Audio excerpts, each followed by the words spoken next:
통계 공부는 슬기로운 통계 생활.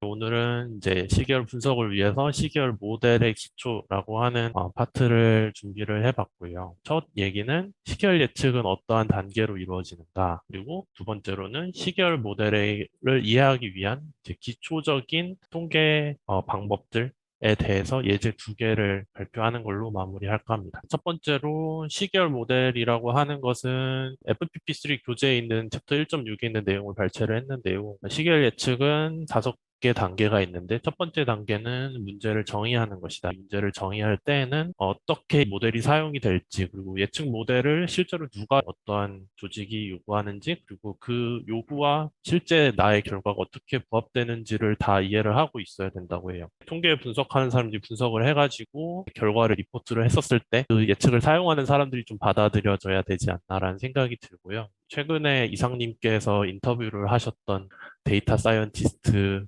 분, 록주님인가? 그분 했었을 때도 본인이, 그러니까 위에 있는 분들이 데이터 사이언스를 잘 이해를 하지 못하는 그런 얘기를 제가 들었던 걸로 기억을 하는데, 결국 예측 결과가 어떻게 해석이 될지도 고려를 해서 문제를 잘 정의를 내려야 되는 것 같아요. 그래서 문제를 정의하는 파트가 굉장히 중요하다고 저자는 얘기하고, 그래서 실제로 이 예측을 하는 게 분석자 입장에서뿐만 아니라 실제로 많은 사람들하고 이야기를 하는 것이 중요하다. 자료를 수집할 사람, 그리고 데이터베이스를 관리할 사람, 그리고 실제로 미래 계획을 수립하는 사람들과도 많은 이야기를 나눠야 한다고 저자는 얘기하고 있습니다. 그리고 정보를 수집하는 단계인데, 여기서 말하는 정보는 통계 데이터뿐만 아니라 실제로 그 각 예측을 하려고 하는 그 도메인 널리지를 포함하는 것 같아요. 그래서 예측을 하려고 하는 분야의 전문성을 포함한다고 하고, 보통 이제 좋은 통계 모델을 만들기 위해서는 히스토리컬 데이터가 많으면 좋은데, 과거의 데이터가 충분한 경우는 많이 없고, 이럴 경우에 뭐 저지멘탈 예측 방법이라고 하는데 후에 책에서 다룰 거라고 합니다. 그리고 이러한 이제 오래된 데이터를 예측하려고 하는 어떤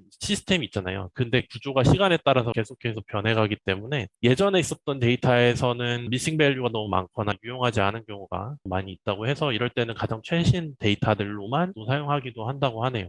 그래서 예측 모델을 계속해서 수립해 나가는 과정에서 데이터는 계속해서 진화하기 때문에 그걸 반영을 해야 된다라는 거고, 결국에 좋은 통계 모델은 시스템 구조의 변화도 반영할 수 있어야 되기 때문에 저자는 데이터를 불필요하게 버릴 필요는 없다고 얘기를 하고 있어요. 그리고 나서 하는 것은 기초 분석인데, 이제 EDA라고 하는 프로세스고, 이 프로세스에서도 항상 얘기하는 건 일단 데이터의 그래프를 잘 그려놓고 패턴을 분석하라는 거죠. 일관된 패턴이 있는지, 아니면 어떤 트렌드를 발견하는지, 아니면 계절성이 있는지, 어떤 주기적인 사이클이 있는지를, 아니면은 어떤 설명이 더 필요한 아웃라이어가 있는지, 아니면 변수 사이에 상관과 관계가 강한지, 이런 것들을 기초 분석을 통해서 해놓고 나서 그 뒤에 모델을 선택하는 쪽으로 가자고 얘기하고요. 그 다음에 모델 선택하고 피팅하는 과정인데, 결국에는 히스토리컬 데이터를 얼마나 사용할 수 있는지, 그리고 예측 변수들 사이의 관계, 그리고 EDA에서 알아냈던 것들로 인해서 모델을 선택을 하고, 보통 두세 개 정도의 모델을 선택한 다음에 그걸 비교를 해서 가는 게 일반적인 방법이라고 합니다. 주 교재에서 다루는 모델은